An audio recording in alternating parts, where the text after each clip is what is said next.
The same way people are leaving Uganda and going places, believe me, there are people leaving other places and coming to Uganda. For the same reason, medical tourism. A number of Ugandans, regardless of social status, consider treatment from abroad as the only life-saving alternative due to disappointments in the local healthcare system or referral from the experts. This has been partly attributed to rundown laboratories that produce false diagnosis and limited exposure by the local medical experts. We need to expose our clinical teams to a lot more of some of this experience.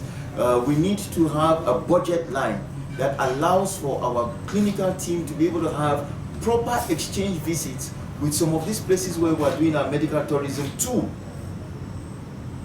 So that we don't have our doctors leaving the country and not returning, but we have our doctors eagerly wanting to come back.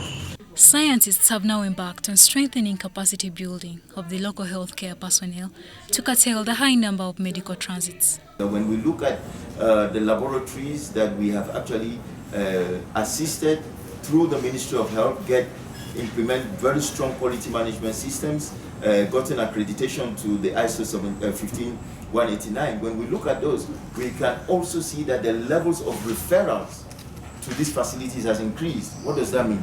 It simply means that the rest of the peripheral laboratories and hospitals recognize that there's a quality standard there, which means the element of misdiagnosis tremendously reduces.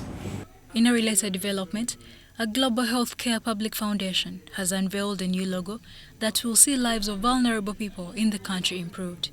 So we are glad as we take this new phase. There are so many small things that we want to work on. It's just not strengthening the health and improving the quality of life for everybody.